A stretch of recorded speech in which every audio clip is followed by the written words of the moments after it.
Welcome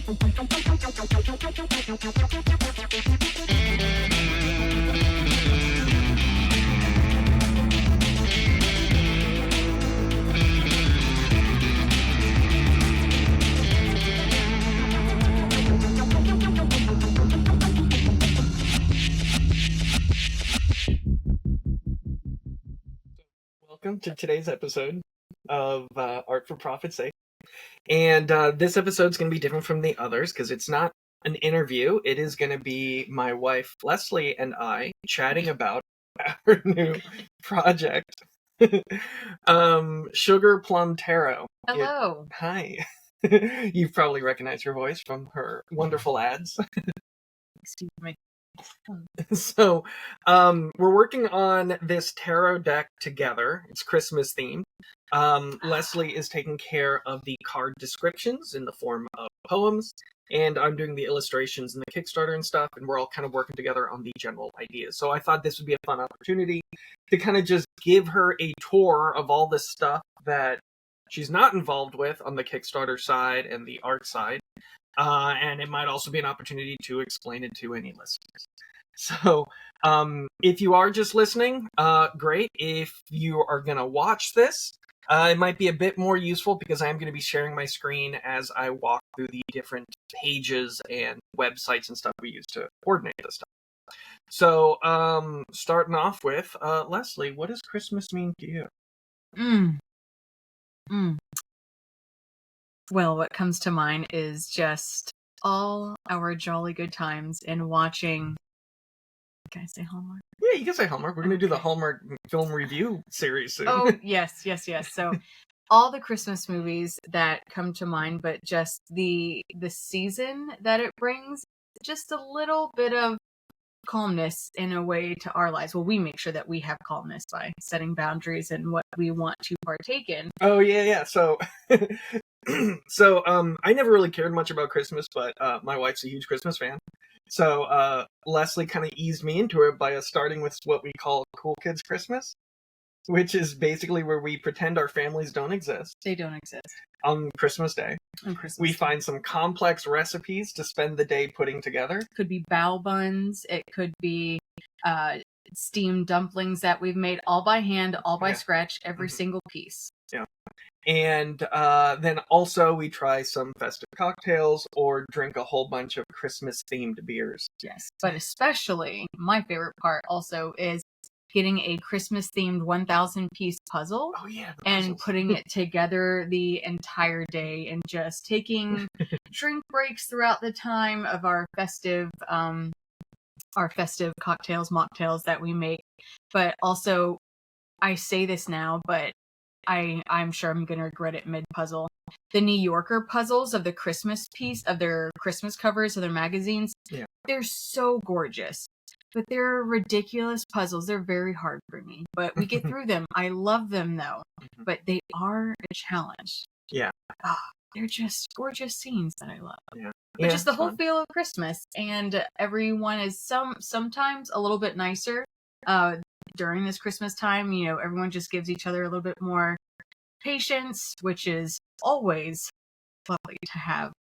But I love how in Florida, it's always warm, it's always hot. I love it. But at the same time, this is when we get to imagine what snow might be like and an everyday thing by covering our house in fake Christmas scenes of winter. Yeah, we have like a very organized collection of our favorite YouTube Christmas screenscapes. There's some really great ones out there that we just try to revisit. And what's fun too is since we started working on this Christmas themed project, our Christmas season really started in June, I think, was when I first started illustrating it. Mm-hmm. Did I begin at the that pagan festival? That might have been when I first started the drawings. Yes. Oh yeah, because you were doing the Ice Queen. That's right. Yeah, Ice Queen, Snow Queen, whatever. The High Priestess. High Priestess. Yeah. Because we met the Druid. Oh, that's right. Yeah. Fun stuff. Yeah. So, so the idea for this thing, I don't remember exactly when it began, but I know, for the next tarot deck after Taroki Gialli. Well, I guess in general, I always try to make my project be completely different from the last one. So the last one I did was the Giallo-themed one, so like Italian 70s horror, made each card look like a movie poster. So I wanted to do the opposite. That one was a lot of like photo manipulation and Photoshop and stuff. This one is all hand painting. Well, digital, but I'm using my hand. But it's all hand painted, and it is very warm, fuzzy feelings, very storybook, very children's illustration style. And you started that style about 4 cards in. You changed it to this style. Well, actually, it's like 6 cards in. 6 cards in, yes. 6 cards in, I was trying to do like a wood block, like a woodcut style, where the line work looked very scratchy, like it was printed on wood carvings, and it was just not working. And so I just started over, doing it with no line work, just all very soft, kind of pastel looking, maybe gouache. And I'm very happy with the style. It's taken me a while to figure it out, because like the first card would be like 15 hours of work, and now I'm getting it down to like 3 to 4 hours of work for each card. So still a lot of work because there's 78 illustrations, but it's fun. So I think that might actually be a good place to start. I'm going to pop my screen over to the software where I paint, Clip Studio Paint, and show off how I organize the files in this software. So the one I just recently finished is the 6 of Sweets. So the suit for this one, Sweets, is going to be equivalent to Wands. And so the way I have these files organized is I start off with the sketch layer, and the sketch layer is going to be, let's see, delete that mask right there. It is just going to be exactly what you say, sketch. I guess, no, sorry, even before that, the document size, because these are going to be printed on traditional tarot size, which is 70 millimeter by 120 millimeters. I'm doing a 3 millimeter bleed, which is what most printers use, and the printer I use always requests a 3 millimeter bleed. That's hard to say. But if you don't know what that is, a bleed means you want the art to go past the actual image by that amount on each border, so that because they print them larger and then crop them to that size. So my actual file is 76 millimeters by 126 millimeters. That being said, I have my file at that size, but the DPI is 1200 DPI. The manufacturer is going to print at 300 DPI. I do 1200, so that if I ever need to, I can print these way bigger and I won't get any pixelation. So these I can print up to 12 inches by 18 inches and still have it be a 300 DPI image. So, might mean something to you or not, but if you plan on making your own tarot decks and you want it to be traditional tarot size, you're going to do 70 millimeters by 120 millimeters with the 3 millimeter bleed, and you can just do 300 DPI, but go bigger if you plan on printing them larger, which is what we plan on doing. Did you get that? So I start off with the sketch on one layer. It actually might be multiple layers of sketches, like I might draw the person separate from the object or whatever. Then on top of that, I have a bunch of effect layers, and these I constantly kind of change as I work through the project. In this case, I have these 3 layers are adjust texture copy, adjust ink fade, and the paper texture. These all come from a company called Retro Supply. They sell digital assets that makes it easier for digital artists to simulate real printing methods. So this gives me a paper texture as well as ink fading effects that barely match that, and then texture for the paper on top of that. So you can tweak all of those a little bit. And then I have a layer for the gradient map. This gradient map basically is like, it's a gradient where your darker colors will have a tint of whatever you suggest, and then your lighter colors will have a tint of whatever color you suggest. So, hard to describe, but a good example would be, say you take a photo and you put a black and white gradient map on it. All your darks will be black, all your lights will be white, thus creating a black and white photo. So if you make your darks red and your whites yellow, then it'll be a red and yellow photo. Anyways, the point of the gradient map is you can kind of do your colors anywhere you want and then put a very subtle gradient map over it to give it like just the slightest kind of color adjustment that helps make everything look consistently together. So that it makes all the illustrations feel more like they're part of a cohesive set, even if you didn't really work with a certain color palette. And then on top of that, I have my title layer. This is graphics that I did through Photoshop and Illustrator. So in Illustrator, I created the repeating pattern in the background.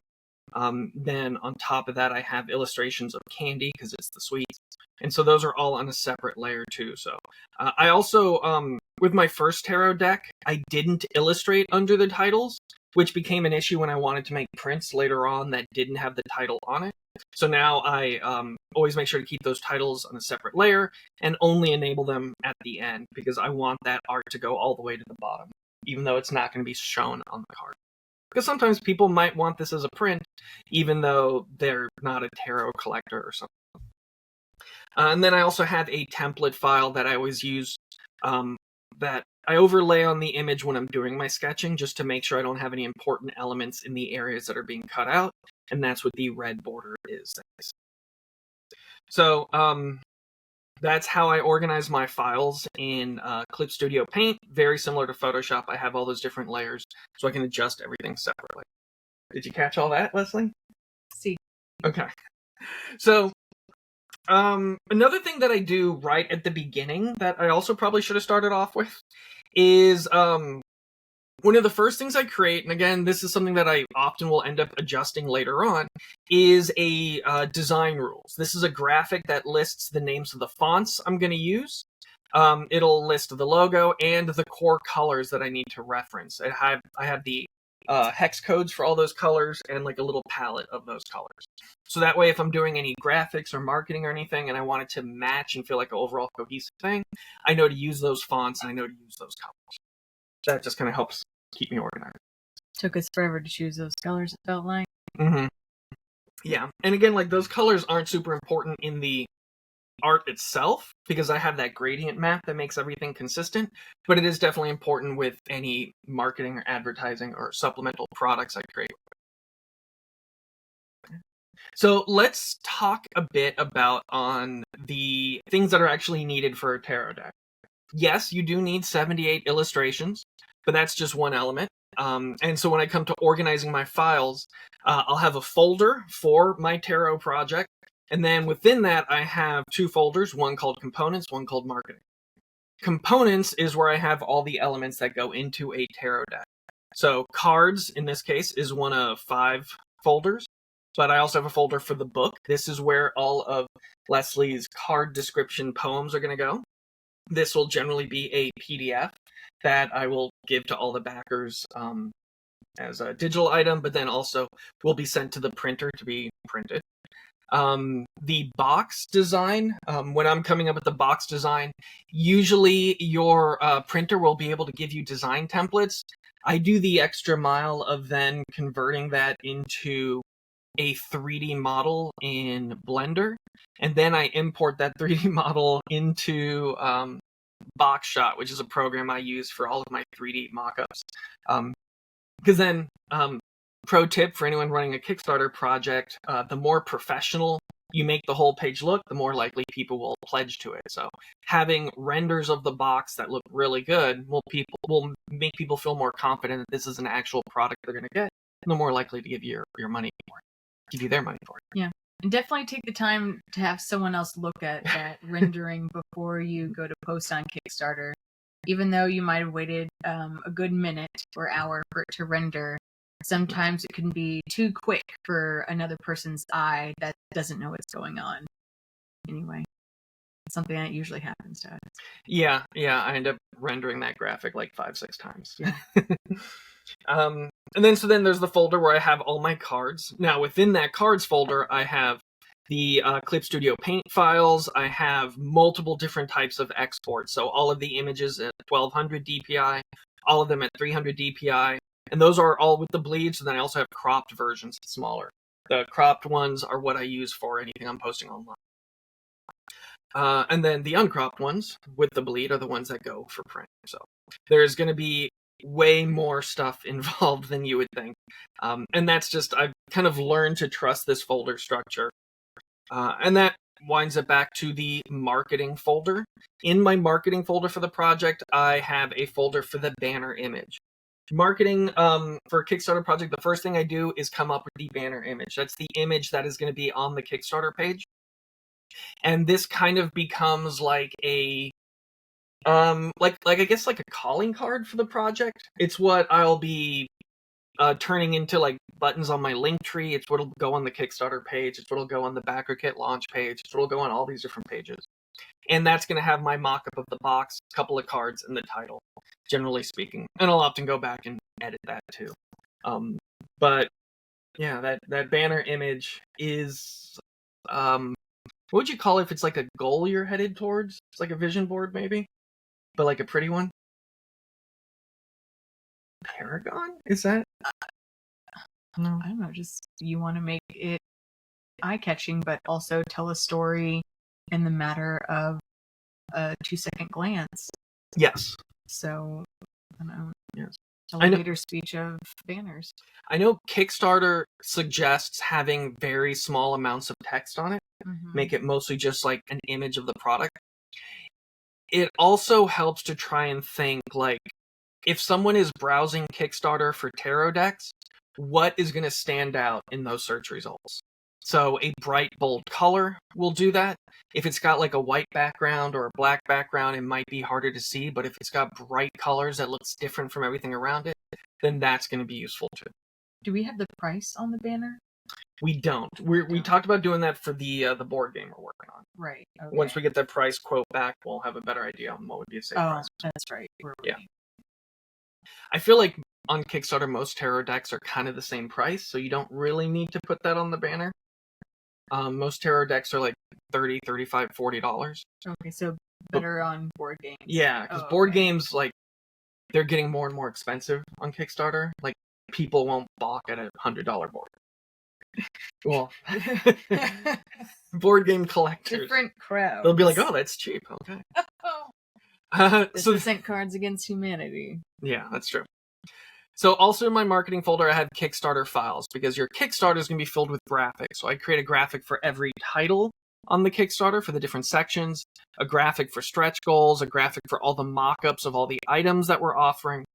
Then I have a folder for all the logos. Once I come up with the logo, I export it in all of the different colors that are part of our branding, so that I just have those graphics ready to go if I need to throw them on something. Then I have a folder for all the square ads. So if you've been seeing me, seeing my Facebook or Instagram, I've been turning each card into a square ad, just to kind of show off that card once it's done. And that's where I have those files stored. And then I also have a folder of time lapses. One thing that's nice about Clip Studio Paint is you can have it record your drawing as you complete the drawing. So this is where I export those video files. I haven't done anything with them yet, but I have them here in case I need them. Probably as we get closer to the project launch, or maybe when the project does launch, I'll just be sharing them as updates to the project. So that's the marketing side, as far as files go. Now, Kickstarter has a new feature that has been working pretty well that I wanted to present to Leslie. So I've talked before about, and many times I bring up on this podcast, how great BackerKit Launch is. So BackerKit Launch generally is just a one-page landing page that gives you a quick rundown on what your project is. So if I view it, I can hit preview over there. So it's just like, it's the banner image, text about the project, whatever kind of image and text you want to put in there. Then people who see this web page, if they're interested, they'll click a button that says count me in, and that will let them type in their email address, and then it sends them to whatever website you want them to. And this is important because before your project launches, you want to have a whole bunch of what they call leads. People who are excited about it and are most likely going to pledge once it launches. Most important thing with the Kickstarter is try and get to your funding goal within the first 48 hours. So having lots of people who are ready to receive an email notification as soon as it launches is important. And that's what BackerKit Launch is. It lets you create this landing page with graphics and text, and then it also helps you coordinate emails that you can send out to people on your email list. Pick those 48 hours wisely for when you launch. Yes. You know, like maybe the normal payday for someone if it's bi-weekly, holiday weekends. Is that wise if someone's spending money somewhere else on big ticket items? So it's like, just pick out your date. Yeah, so we didn't want to launch during Christmas, even though this is a Christmas themed thing, because people probably don't have a lot of money around Christmas. We don't necessarily want to launch in like the height of Halloween season, but we do want to keep it festive season, so we went with September 26th, I believe. Yeah, that's our launch date. Because we all know that the holiday season starts September 1st, let's be honest. Yeah. And then also, that's a Thursday, so our 48 hours are going to be a Thursday and a Friday for us. So that is, weekdays are when people are most likely going through their emails and looking on Kickstarter. Way more so than over the weekend. If you launch on a Saturday or Sunday, you're not going to get as many eyes as if you launch on a Thursday, Friday, or Monday or Tuesday. Yeah, you got people, potentially at work that are done with their week just browsing. Yep. So, and that's why we feel like Thursday, Friday is a good time frame for our first 48 hours. Can you show us, or scroll down just a little bit? Look at that box. Look at that box. It is Jeff's kiss. So it seemed like a no-brainer to make the box look like a present. So thank you. I'm glad you like it. So that took some time. That was that was fantastic. And so BackerKit, because on the Kickstarter side, usually you don't get any way to promote it until it actually is approved by Kickstarter. And usually you're not going to get it approved until you have the whole thing set up. But BackerKit lets you have this thing set up way before you even start messing with the Kickstarter. That being said, because BackerKit exists just as a whole set of tools that Kickstarter has failed to do, Kickstarter is now slowly picking up the slack. And so they finally introduced their own thing, which is actually quite better. So now, once you get your Kickstarter project approved, you can create a pre-launch page that does allow you to have image, graphic, text, all this stuff. And those projects are going to show up when people search for things on Kickstarter. And because Kickstarter has tons of people who are just browsing for things to back, we've been getting way more organic clicks on the Kickstarter pre-launch page, which again was just released like 3 weeks ago. As a feature, way more than we are getting on the BackerKit pre-launch page. Now I'm still sending like email updates and posting on Instagram, so there's still lots of work, but it is nice seeing organic clicks from people who are just finding your project on their own. So comparing it to the BackerKit side, we've currently got 9 leads collected, which is not great. But if I look at the Kickstarter side, I've got 51 followers. And that's all people who've just found it on their own. And usually a good rule of thumb is to have at least 100 people waiting for the project to launch when it does launch. So anyways, it's nice to have both going on. So let's talk now a bit about what we're doing in addition to the actual product itself, the tarot deck. So we were thinking about what kind of add-ons can we do? What makes sense for this project? What is too much? What are we emotionally able to pledge and coordinate and not pledge, coordinate and ship and pack ourselves? And well, first off, what made the most sense is to make Christmas cards with the art. So shout out to Pamela Joy Trow, who has been on the podcast. We signed up for her Zoom class on building a greeting card line, which is going to be happening in a couple weeks. Based on that, we're just going to make sure we're on the right track. But because I have such a nice printer, I do have the capability of creating these myself. But we still might be offloading this to a manufacturer. We'll see. Yeah, we'll see. So one question we had is like, are we going to give the people who pledge to the project the option to select which cards they want, or are we going to do it at random for each person? Random is definitely easier to manage, but if we're using BackerKit as the pledge manager, we can set up questions so that everyone will select which ones they want for their card.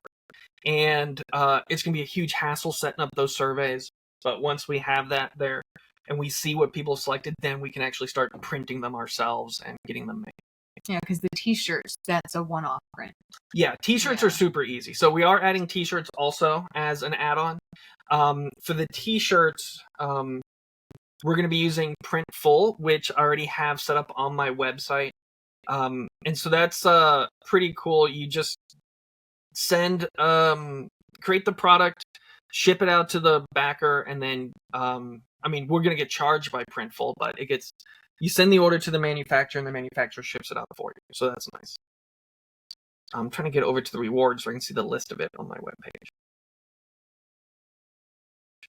All right, so we also thought it'd be nice to have a velvet bag, so it looks like your tarot deck comes in a Santa sack.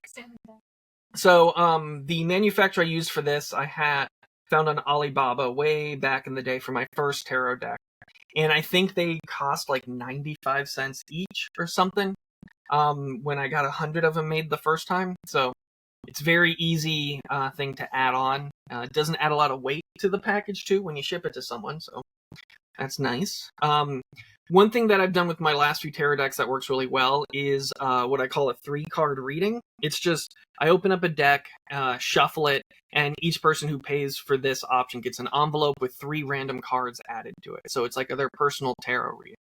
So that's a fun add-on. That's always a nice thing to give out for free as an early bird gift. We're also doing bookmarks. So these are going to be aluminum sublimated, or Christmas tree ornaments, whatever I call them. Yes. Yeah. So it's going to be like the aluminum sublimated bookmarks that I did on my first tarot deck, also Eros Tarot. And so with that, I found a manufacturer again on Alibaba who's going to print on both sides of this piece of aluminum. And we'll offer that too as an option for people. And once again, a survey will have them select which card they want. Mm-hmm. And then the Christmas cards, as I mentioned, it's going to have the art on the front and Leslie's poem on the inside with space for people to write whatever they want for their Christmas cards. And then I'm also offering some of my other tarot decks for sale as part of this project too. As far as when you're putting together a Kickstarter project, you also have to choose when you're estimating the delivery is going to be. So in this case, we set it for the second quarter. Yeah, I think, well, you always want to be crazy safe with your estimate. So I think we said like October of 2025, okay. But they'll most likely be getting it in like March. And as far as how much do you want to have done by the time, generally you want to have like 80% of your work done. At this point, I have done maybe 30 cards out of the 78. And I still have 23 days before launch, so if I don't get there, that's fine. I mean, this is like my 21st Kickstarter project, so I've definitely got the track record that people know I'll get things done and on time, so that's good. And I've only done 11 poems. But Leslie's working hard. She's working hard, so don't come at her. You're gonna have to come at me first. What? Her poems are fantastic. It's very fun. So, tell me your approach about writing these poems for the cards. I am not a writer by no means. Maybe I shouldn't have You said are a that. great writer. Oh, I mean, back in the university days, it was always fun doing writing. You write how many articles a week? Oh, honestly, with real estate, yes, that's true. And not that real estate is not fun, but poems are fun. Just they're short and sweet. I mean, I love a good Christmas jingle. Yeah. If it's from the Casey Musgraves Christmas show, or if it's from Dean Martin's Christmas, or even Bing Crosby. Bing Crosby. I almost said I won't say that person's. No, not Bill Cosby. Yeah. Bing. and just, channeling that Christmas spirit and writing down what I'm feeling from the card that we've created, and then slowly morphing that into something that is rhymable. Mhm. Yeah. Yeah, the rhymes are very important because we want it to feel like night before Christmas. So we're kind of, going with that throw. I didn't bring this up either too, but we are also planning all the cards together on a Google Doc. So as far as references for each card, what we do is we have our spreadsheet, and we are comparing. What I've used for all of my projects is the Biddy Tarot website, which has wonderful descriptions. So helpful. Yeah, So helpful. great descriptions on all the images in the card, and what the card means and why those different elements on the illustration are important. So with that in mind, Leslie and I brainstorm like, okay, what would be a Christmassy, sugary version of this particular thing? Then we throw a bunch of ideas out there, and once we settle on it, we write down what it is we're going to do on the spreadsheet, and then I use that as my guide to track all the illustrations I need to do. And that, because we kind of already decided from the get-go, Leslie can work on a poem at the same time I'm working on an illustration, because we're both working on the same problem in that regard. Mm-hmm. And so this, as I said, is going live September 26th on Kickstarter. We're very excited about it. I'm very proud of the art. It is so cute. It is adorable. Oh my gosh. I'm just so proud of you all the time, of all the art that you do. But it's, you obviously changed it up. It's outside of your norm. Yes. It's so cute.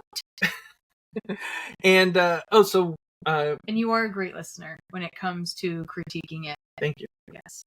So tell me your SEO stuff on how we figured out the domain for it. Oh. Leslie's learned a lot about SEO that I know nothing about. So. YouTube has taught me a lot in regards to SEO. I mean, a lot from more than what I knew before, which was nothing. And so I use keywords in on my Google as an extension on my Google Chrome, and it counts in regards to how many hits a word or phrase gets each month. And so like we looked up, tarot, Christmas tarot, and seeing what the monthly hits were for that, as well as, because you can put that in a domain, those keywords in your domain to help your SEO search. So, we were, seeing which one was the high hitters of all these terms that we are using. Yeah, and so ultimately we ended up buying tarotchristmas.com. Mm-hmm. Christmas Tarot was already taken, but not like we needed to do a lot of SEO research to go to tarotchristmas.com, but still, I mean, I was fascinated by you learning things that we kind of already knew. But I mean, of course we kind of already knew, and then there's not a lot of people Googling it, obviously, compared to other things of if it's real estate or dog items or other art related things of digital artists, but it just brought to light if this is something that we need to really focus on, mm-hmm. or continue to play with it. Yeah, so if you go to tarotchristmas.com, that will currently take you to the Backer Kit launch page. From there, you can enter your email address. You'll be notified when the project launches. And then I believe it takes you to the Kickstarter page if you want to also follow it there. But either way, putting your email address in there will let you receive the email once we do launch it. I think that's it. Anything else that you want to add about working on this project? No, just thrilled about it.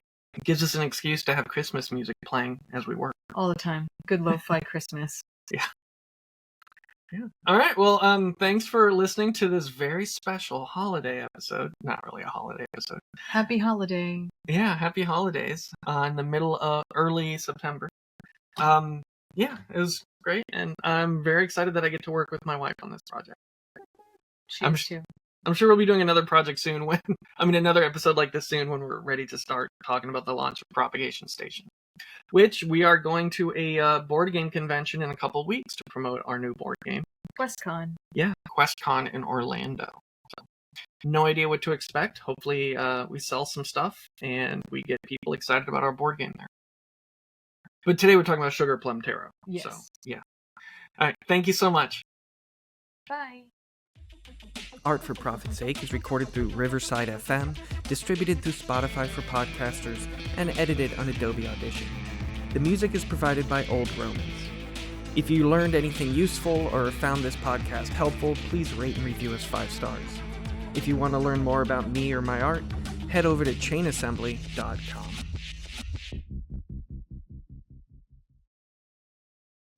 Are you ready to paint your own canvas in the real estate world as a homeowner?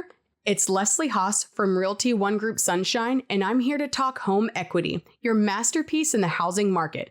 Imagine owning a piece of property that's not just a place to call yours, but also an investment opportunity. It's time to take that brush and start creating equity in your dream home. With interest rates on the verge of dropping, get ahead of the curve and secure your artistic haven before the next rush. Whether you're a first-time homebuyer or upgrading your studio, let's sketch out your home ownership dreams together. To learn more, visit tampabayhomesforsale.realestate.